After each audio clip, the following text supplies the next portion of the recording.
Okay, so you probably saw the video. I understand. We're going to ask ourselves some deep philosophical questions today. Okay, this isn't really a philosophical question, but it is kind of more complicated than you think. What is a superhero, and does Luke Skywalker count? And there's a reason why I made this whole thing. Now, I know Star Wars fans can be a superstitious and cowardly lot, but hear me out. I'm only using him. Oh God, the pitchforks. But please, we'll get to this. Let's talk about superheroes, and this is actually going to be an interesting topic because the evolution of superheroes is a lot more complicated than you probably think it is. Let's jam.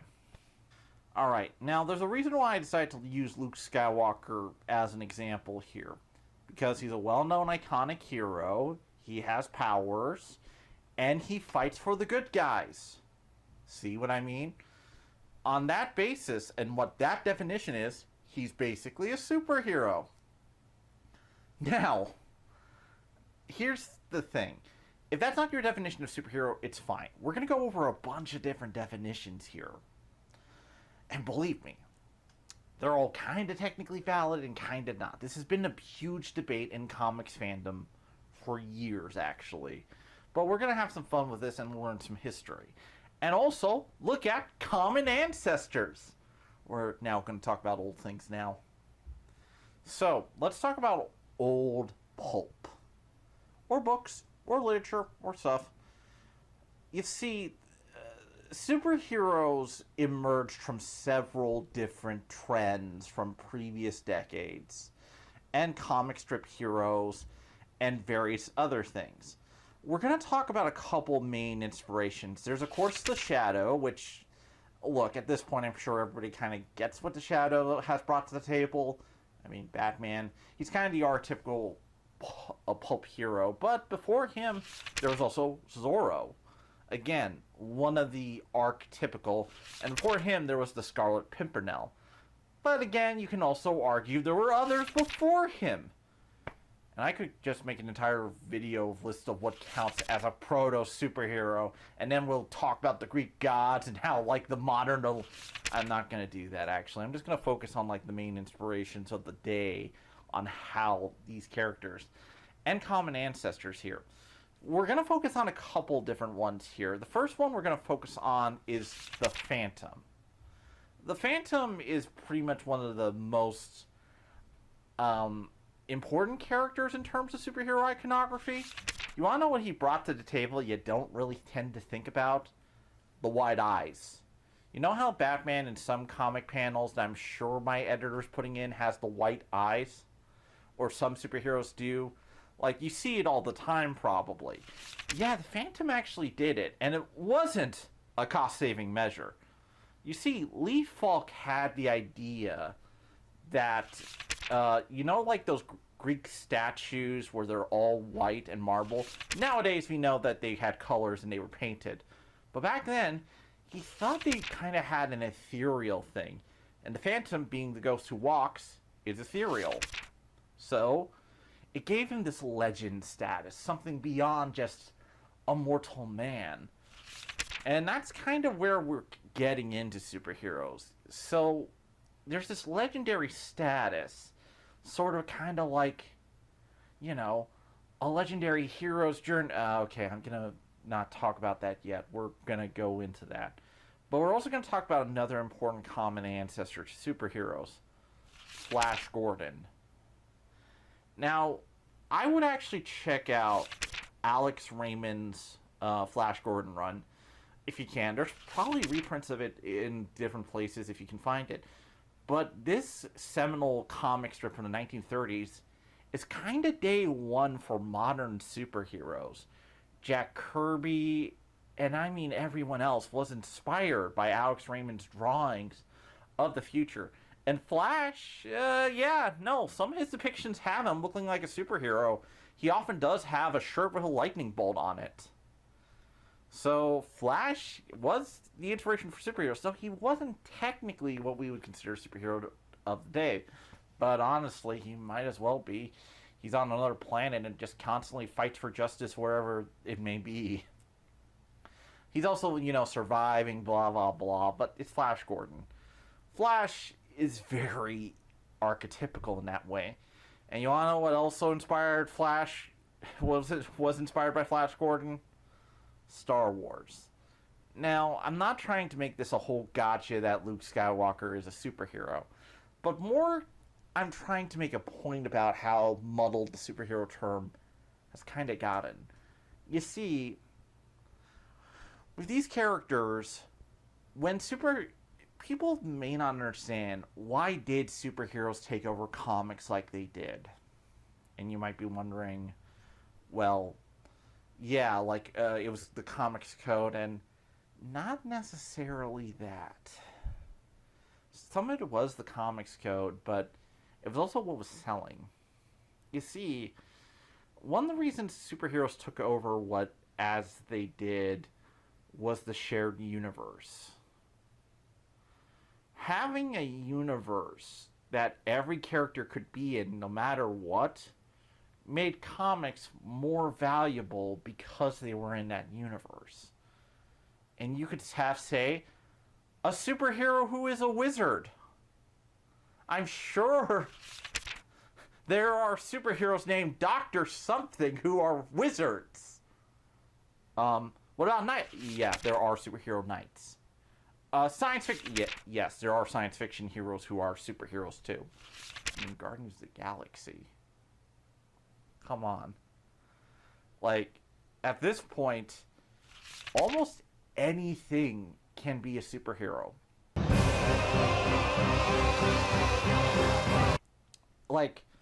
I remember reading that Robert Pattinson is Batman isn't a superhero because he doesn't have powers. But the truth is, Batman has super tech sometimes. He has a science fiction closet. He fights gods. He punches gods. Batman's not a superhero? Really? I mean, you could be he's a vigilante, but Superman's a vigilante. What is a vigilante anymore? I guess the Punisher. I mean, people often go I always hate it's the Punisher isn't a superhero, he's an anti-hero. When anti-hero, Spider-Man was often considered an anti-hero too, and he's a superhero.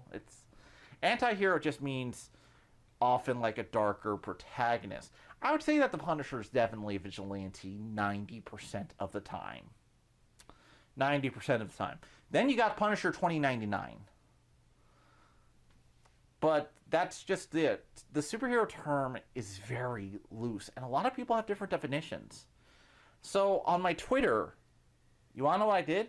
I asked people if Luke Skywalker is a superhero. And so we're going to show some of the answers, different questions, and I'll just talk about some of them here. Some people thought no. Some people thought yes. Some people were kind of in between. Some people were he's a science fiction hero. Some people think he's a mythical hero. And some people don't know. And sometimes you have to point out that his uncle was murdered in front of him, causing his motivation. I wonder what hero is like that. Anyway, point being, you can see what I mean is that Luke has enough hallmarks. Now people are well, superhero has to sometimes be part of a superhero universe. Okay. Superheroes have to have powers. Well, Jedi aren't. Well, the Force is a power that everyone could conceivably have in the Star Wars universe. So it's not that special in universe. Good points, honestly. There's a lot of good points. And I'm not going to answer whether Luke Skywalker is a superhero. But we're going to talk about commonalities and how superhero kind of evolved. You see, and honestly, whether you don't think Luke is a superhero or not, Flash Gordon to me is the ancestor of a lot of these characters. Flash himself basically is the common ancestral link between Star Wars and superheroes. Now, this, again, isn't a gotcha or anything. This isn't trying to, like, say this. But knowing this connection, let's try and think about superheroes in a lot of different ways. And why they may have taken over. You see, I ultimately think that superheroes took over the comic book industry because they became soap operas. And that might be a weird thing to say, but I honestly do think that that's the reason they took over as much as they did. Because the truth is, romance comics were often anthologies, one-offs. There wasn't like a soap strip in comics that was really popular. Like, sure, you had Archie. Archie's its own thing. But soap strips, like romance comics, yeah, if you wanted romance in comics, you read the X-Men. What about war books? Well, war books were around for a long time, actually. They are around in the 80s and still there now. But in America, the reason why war books fell out of favor, Vietnam. Like, there's a lot of other reasons, but mostly Vietnam. Sorry, Sergeant Rock. I like your book, but Vietnam kind of killed a lot of yay war. For good reason, though. Westerns. Westerns started to fail in movies, so yeah, no, comics weren't going to start making westerns that often. Though Jonah Hex is still around occasionally. Good on you, Jonah Hex, keeping that light on. But yeah, no, like, a lot of the reasons genres fell out is that superheroes were able to kind of incorporate other genres into them. I've read superhero books that are essentially war books. Like, Suicide Squad is often described as the Dirty Dozen, but superhero. X-Men is considered a grand soap opera. Spider-Man stories can be slice of life. Or romances. Hell, Spider-Man Blue is a romance comic at the end of the day. That's what I mean, is that superhero comics were able to incorporate other things into them. And so, what was a simple term, a guy with superpowers who beats people up, is now more muddled than ever. And Luke Skywalker can fit in there easily enough. I have to ask you this. Would the Star Wars characters be out of place in a superhero lineup? Probably not. Luke has iconic looks to him, you know? Like his black look at the end of Return of the Jedi. Like, you know, that's like his ultimate form there. Hell, in The Mandalorian, he was even wearing a cape. I know people are like, it's a cloak, but he's a cool dude. And some people are samurai. Compare him to samurais or monks. I've seen that, and the whole thing is that he's more comparable to those. But let's be honest, samurai in their own mythology can often come off like superheroes too. I mean, I hate bringing this up. Okay, first of all, I'm sorry for bringing the series up because of what the author did. But it's unfortunately a good example. Rurouni Kenshin is basically a superhero book at times. Not intentionally, I would imagine. But the guy was also inspired by comics. Like, several characters are based on major comic book characters. And other things. And also, Kenshin has a no-kill code, which is a classic superhero trait. Again, that's just one example there of, like, it can kind of be fuzzy. Like, and I have made comparisons of shonen heroes with superheroes before. Now, some people are really ticked off by that. But Dragon Ball has a multiverse at this point. I mean, what do you want? Like, everybody was already making comparisons with him and Superman before. Dragon Ball has a multiverse now. There's different universes. God, there's like entire like I love Dragon Ball, and I'm not saying it's a superhero thing. At the end of the day, I think it's a martial arts epic. But yeah, it's kind of a superhero story at times. Like, that's kind of the thing about it, is that with terms like these, superhero can be very meaningless in what it actually describes nowadays, because it can describe a whole lot of things.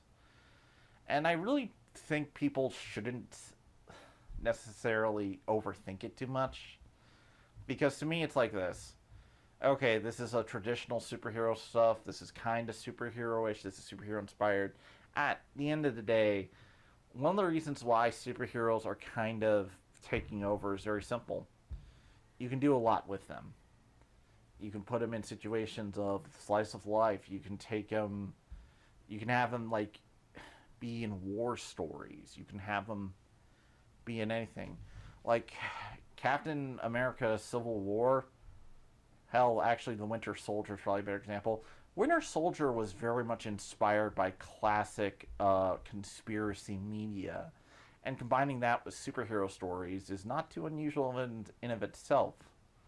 It feels often like you're watching like a classic, movie back in the day in a lot of ways, especially ones shot in DC. So to me, it's like this: superhero as a term has kind of weirdly evolved into a lot of things. What is and what isn't a superhero can matter very little. To me, a superhero is often now an iconic character who has special abilities or special somehow, who has a motivation to fight, to save people, to protect himself, or fight for greater good. It can be a lot of different things now. And I don't know what your definition is, because from my comments, there were a lot of different definitions on what people thought is a superhero.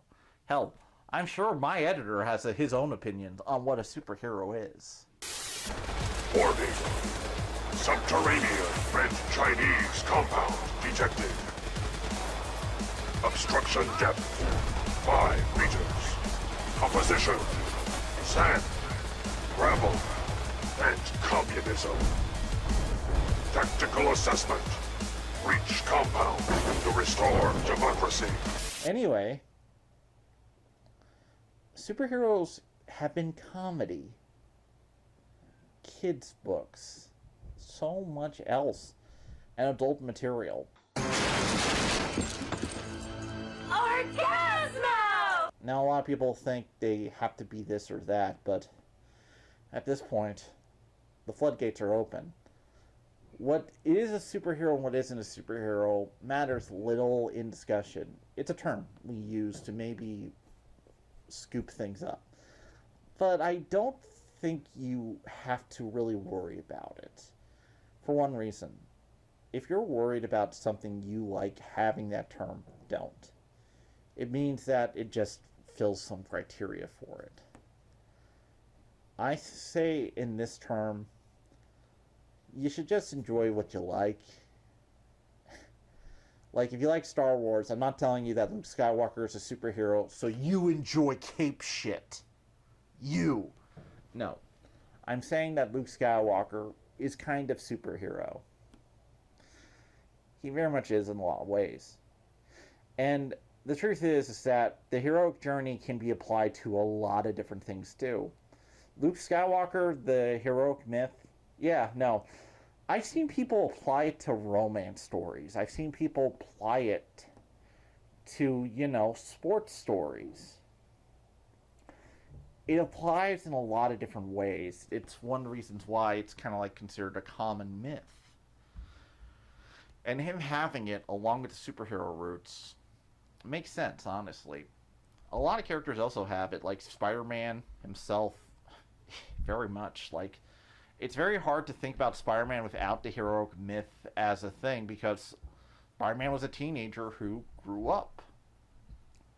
Because the heroic myth can ultimately be kind of like a coming-of-age story often. And a lot of characters have this version of it. So to me, with superheroes, it doesn't really matter what you call them. A lot of people might overthink it. But I just kind of want to point this out there. It can be a very vague term. And to not make it like some weird drama thing.